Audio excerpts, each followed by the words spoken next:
What happens when two parent coaches, one a Christian and the other an agnostic Jew, sit down to talk about parenting? I'm Deana Thayer. And I'm Kira Dorian. Welcome to Raising Adults, a podcast about future-focused parenting.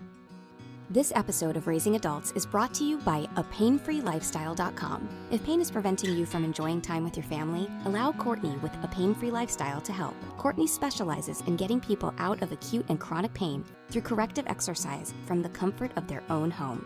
Mention the podcast and get 20% off your treatment plan. Okay, so today we're going to talk about manners and how each of us approached that as we were future-focused in our parenting.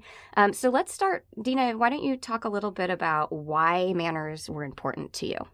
Yeah, and you're going to be hearing that really from us every time, because the whole point of raising adults is that you have to know the why behind the what. Yeah. I didn't create this saying, so I can't take credit for it, but I love it. It's that if you have a strong enough why, you can tolerate almost any how. And for me, when I was in the trenches of trying to maybe train on something that was difficult or felt like all I was doing was redirecting behavior all day, coming back to my why was huge.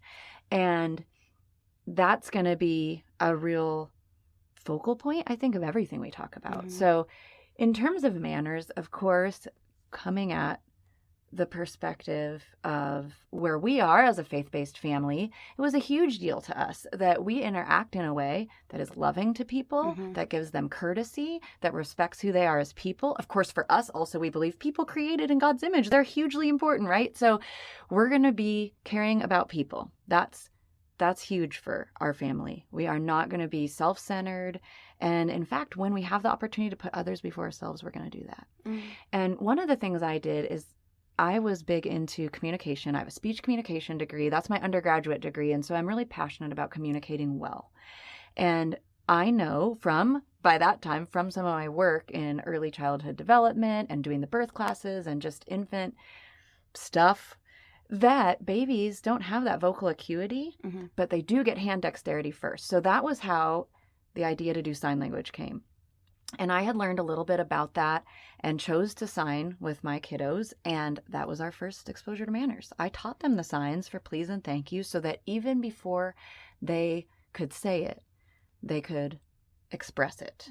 And I will tell you, we used that well into childhood. It was so lovely to be able to be standing across the room even from my child while they're opening a gift at a birthday party, and I can just sign thank you and they get the memo to thank their benefactor, those kinds of things. So that was a practical way that we took the why. It's really important to us to be polite. We care about other people. And then that was our how, is in the beginning, right out of the gate, we used sign language. So that's just one example. What about your thoughts? Yeah, we were very similar. Sign language was our first gateway into manners. And I actually remember my kids started signing. I signed and signed and signed and signed some more. I mean, Isn't that the truth? I knew all the signs. I could sign all of I Am a Bunny, like start to finish in sign language, and my children did nothing. And then I gave up. I gave up right around their first birthday. I was like, fuck this. Like, no way. This is a waste of my time. And then like 3 weeks later, boom, they started signing. And we should actually tell our listeners that that's super normal. Yes, so if you've been trying signing and you're signing to your baby and they are not signing back to you, take heart. It does happen. God. And actually, they'll understand the sign long before they'll produce it. So stay the course, because they will eventually. I did not know that. And I was going absolutely nuts. You waved the white flag of surrender. I was like, that's it. This is a total. But it's such a, I mean, I'm going off topic here again, but it's such a testament to the long game. Right? I mean, talk about something that you are putting in all this effort and you are getting nothing back. But personally, I feel like the whole first year of childhood is kind of like that. Like you're putting in so much and you're not getting that much back. And parenting is the long game. Like now I get so much back now that my kids are older. But anyway. So, yes, I signed and signed and signed. I gave up. They started signing. And it was one of the first things I was like, great, you can sign. We are learning please and thank you. And for me, one of the things that I was very purposeful about was I didn't want them to just say those things. I wanted them to understand why they were saying those things. What does that mean? What does it mean? So I would say things like, if someone gives you a compliment, it makes you feel good. And so we want to say thank you that someone made you feel good. So initially there was a lot of like me jabbering on at them about why we say thank you for something, or if you're asking somebody for something, they're taking their time to do something nice for you. We want to be polite and acknowledge that. And so we say please. So we taught please and thank you, which to our listeners looks nothing like please and thank you. I don't know about your kids, but my kids' signs, it's sort of like, when you hear them when they start talking and you know what they're saying, but no one else knows what they're saying. The mom interpreter. Yeah, yes. Exactly. So our signs were hilarious. Like my kids, thank you is usually like a hand coming from the mouth down. And my kids would put their hand on their head. Like they'd slap their hand to their head. It was super cute. But anyway, and so we actually played a little game because my son loved DVDs, like just loved the cases. Mm-hmm. And pulling them off of a shelf. This was like his favorite activity. So I would sit in front of the DVDs and I would make him say, please. And then I would pass him a DVD and then I would make him say, thank you.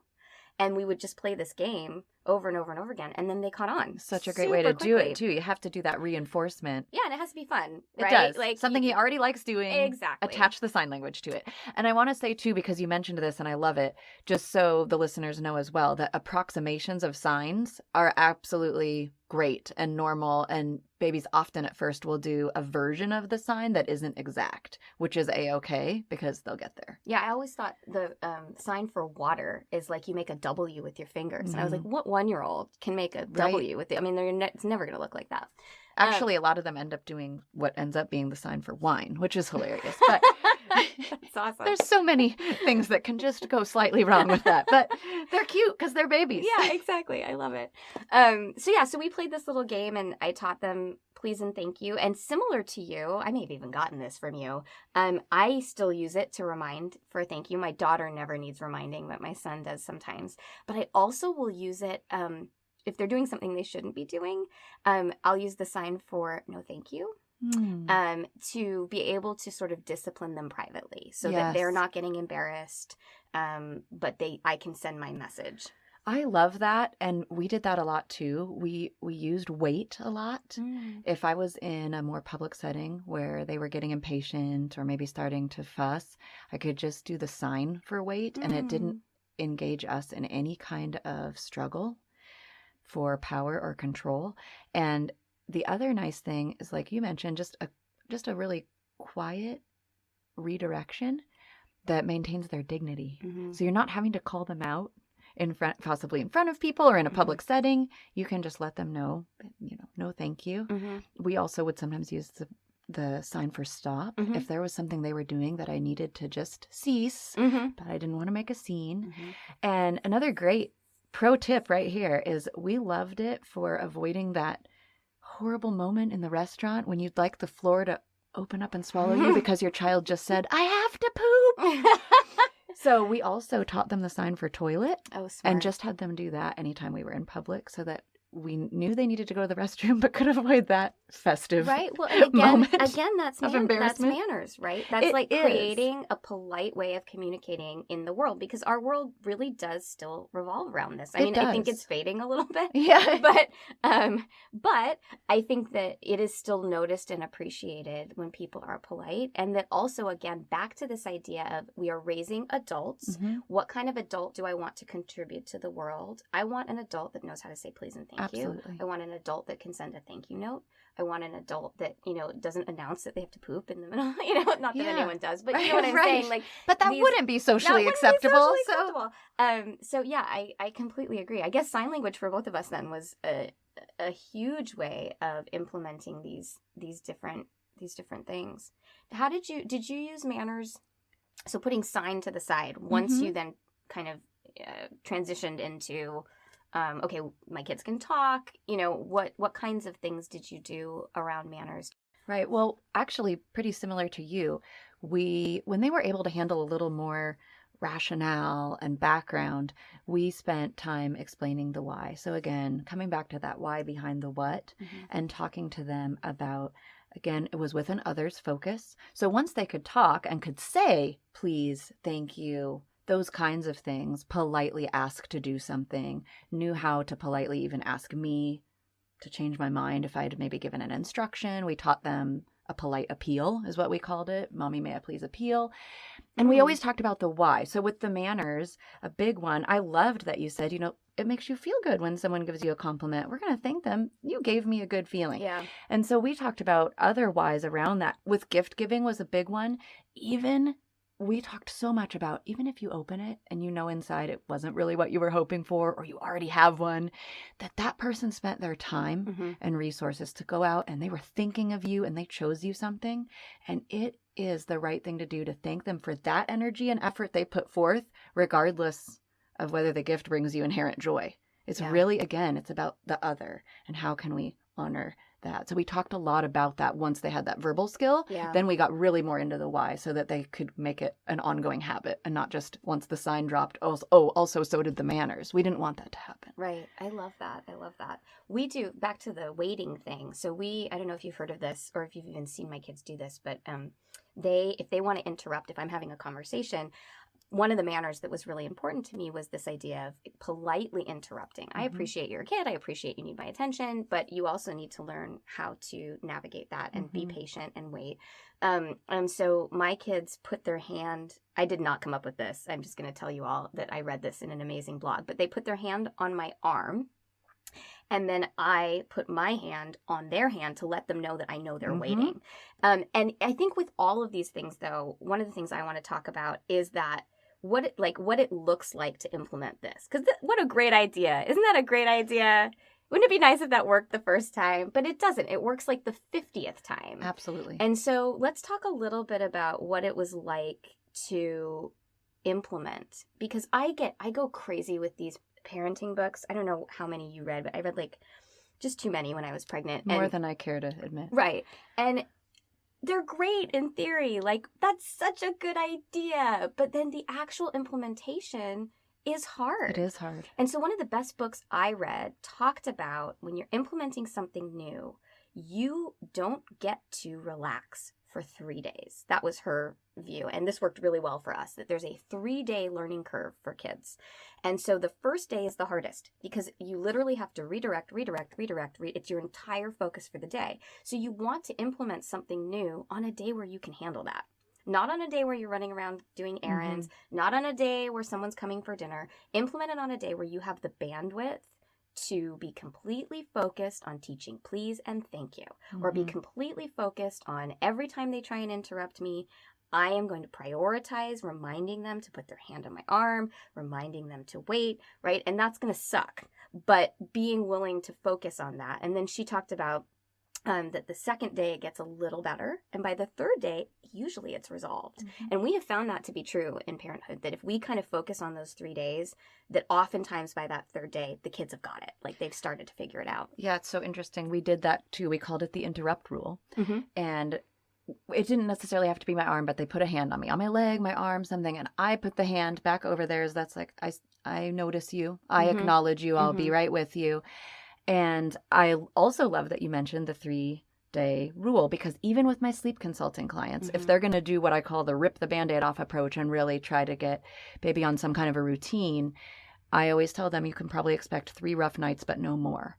Because if you're really committed to it, most things with kiddos don't take longer than that. And there's actually even research behind that, just in terms of their rhythms. Adults, you've probably heard, everybody's heard, it takes about 21 days to create a habit. Kids have a quicker uptick. They can really on-ramp pretty fast with things, but it does mean in the moment, you're focusing almost entirely on that. It was the same way for us, which I'm sure we'll talk about in a future one with our house-proofing our babies. Right. So that took a lot of focus too, walking up the stairs after baby every single time and following them back down. I mean, tiring, but payoffs are later. And with the interrupt rule, I just wanted to say another really helpful thing when you're in the trenches of that. If you listen to this and you find yourself thinking, I'd like to try that, really don't despair, even if you haven't implemented it while they're toddlers. They can pick it up even as young grade schoolers, I'd say, and even a little bit older.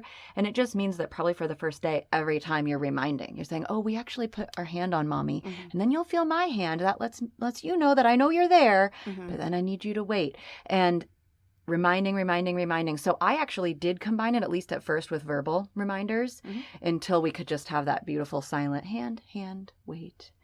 Yeah. And so for a good, I think we usually would pick to do these things on a weekend. It just meant that then both partners were on point, not somebody having to rush off and go to work. Both of us can be saying, really also showing, hey, look, we're a united front here. We're both on the same page. If you come to talk to daddy, you're going to get the same situation, right?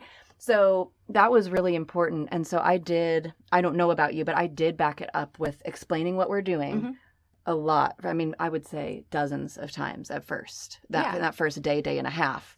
And I think that's the how that you're talking about, right? So you know your why. Your why is, I want to be able to finish a conversation. I want to teach my children to interrupt politely.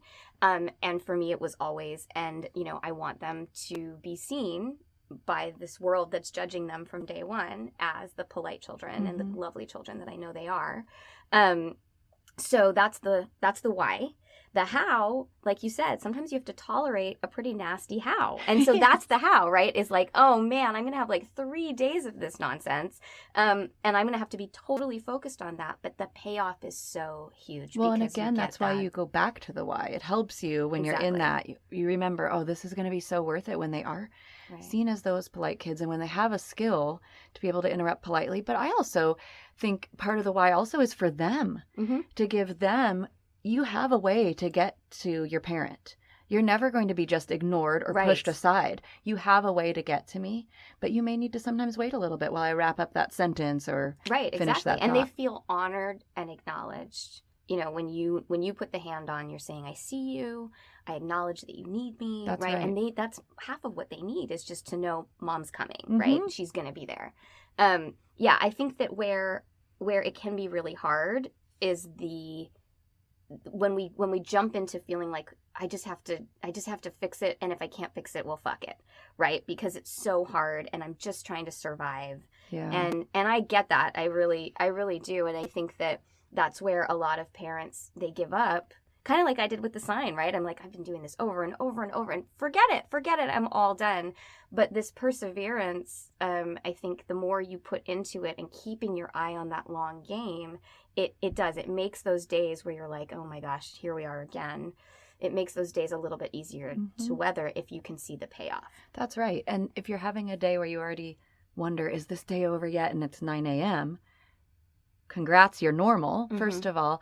But I think it is also wise to take a little step back again and get that big picture, because it might be really hard, even maybe into the third day. You might go the distance with a 72-hour hard situation, but really 3 days in the grand scheme of raising a person for a couple decades, doable. Exactly. Easy? No. Doable? Yes. And worth it. Absolutely. And worth it. And I also think there's a piece here that I want to talk about, because I haven't talked about this yet, around the feelings that might come up for your child as you're navigating these new things. I used to live in London. I lived in London for a long time. And I definitely want to talk about that at some point in our podcast, because it's really interesting when we go back to London to visit. My husband's family is all there. The parenting styles there are so different from here. And so one of the things I've noticed, this is totally off topic, but worth sharing, is that here Dave and I, my husband and I, are seen as like pretty strict parents, like who give a lot of room for feelings, but have pretty high expectations and set really strong boundaries for our kids. In England, we are seen as pushovers. Like people think that we just let our kids walk all over us. And I think it's the feelings aspect, like the sort of emotional intelligence stuff hasn't quite crossed the pond yet. Interesting. And so people sort of can't understand why we'll just sit with our kids while they're crying and let them feel their feelings. And so I think they see that as being pushovers. We like to joke that we're super strict, and then we really want to know how our kids feel about that. And so there's this, so we set these really strong boundaries, but then we also want to allow them all their feelings within those boundaries, because kids are going to push boundaries, and we're going to do a whole podcast on that, I am sure. They're going to push it and they're going to have feelings about it, but that doesn't mean that it's the wrong choice. And I think that's where parents can sometimes give up as well, is they're like, oh, this is really upsetting my child. Like, they really don't, this isn't working. Right. And you might want to throw in the towel. Right. And I remember someone said to me once when my kids were really small, like, if your kids wanted to play with Drano, would you let them? No. Well, what if they cried and cried and cried about it? What if they were so mad that you wouldn't let them play with the Drano? Would you still let them play with the Drano? Well, no. And she said, that's what boundaries are. They're not going to like them. Of course they're not going to like them, but you set them to keep them safe. You set them to keep them healthy and well. You set them up for adulthood and society. So it's the same thing. So all that is to say that when you're teaching your child please and thank you, and you refuse to give them the thing until they say please, or you're teaching them to wait by putting their hand on you, and you're refusing to deal with whatever it is they want to deal with until they have followed the rule, they're going to have some feelings about it. And first and foremost, that's normal. Don't think that means it's not working. Don't think it means you're a terrible parent because you've upset your kid. They're going to be upset about it. Of course they are. But that doesn't mean it's the wrong thing. So then the next part of that, I think, is to allow them those feelings. They're allowed to be upset about it. They're allowed to feel frustrated. And you can honor that. I can see that you're frustrated that you can't have my attention right now. I need you to follow the rule, and then you will get my full attention, right? So acknowledging how they feel, leaving room for their feelings, not trying to shut those feelings down, those two things can coexist. You can set a boundary and allow your children their feelings at the same time. Yeah, they can coexist, and even more, and I think you would agree, they should coexist. It's because we don't want to tamp down their feelings around it, even if it means that that boundary does still need to stay there. But the feelings are allowed to be there as well about that. And in fact, for those of you who do have little people, a little window into the future, I can just tell you that when your teenager is having some strong feelings about a particular consequence you've chosen, you probably picked the right one. Because if it doesn't bother them at all, it didn't get to whatever that issue was. And I've really come to see that as I've kind of started navigating these teen waters, that when they're most feisty or feel really strongly about something, it's like, oh, I probably hit the nail on the head there. Yeah. It really got to them. Yeah. That was the appropriate loss of privilege or whatever it might be. Yeah. I think we have to let go of this idea that we're supposed to be their friends. I hope one day I get to be their friend, but right now I'm their mom. Absolutely. And that means sometimes they're not going to like me, and I have to be okay with that, which I'm going to tell you is super hard. I'm not suggesting that's easy, but I think that time and time again, when I'm up against a wall and I have to make a decision between being their mom and being their friend, I will always say, this is one of those times where I don't get to be your friend. I have to be your mom, and that means X, Y, or Z. Yeah, and you're right back to the whole point, right, with raising adults, is that when you're playing the long game, you're willing to be the parent now so that you can be the friend later. I've sadly seen some people try to circumvent that process, and they work hard to be their child's friend and actually lose the ability to be their friend once they've reached adulthood, because that child has lost some respect for them, frankly. And it's really hard to want to be friends with somebody you don't respect. And so if you try to do that too soon, you can even jeopardize that special opportunity to be your adult child's friend. Yeah, absolutely. So we'd like to finish up today's podcast with a thought. And that thought is, pick something to give yourself direction. We don't really care what it is, as long as you're headed forward, you're future focused, you're working toward your goal, that's what matters. So for our purposes, however you come at manners, whether you're signing or doing something else entirely, having that eye on the goal, picking something to give yourself direction, is going to be the key to raising an adult. Raising Adults is produced by Kira Dorian and Deana Thayer and recorded in my laundry room. Music by Seattle band Hannah Lee. If you like what you hear, please give us a 5-star rating, tell your friends, share it on Facebook and Instagram. It's amazing how much those positive reviews and word of mouth is the key to a successful podcast. So if you like what you hear, give us that 5-star rating and we can bring you more of it. Thanks for listening.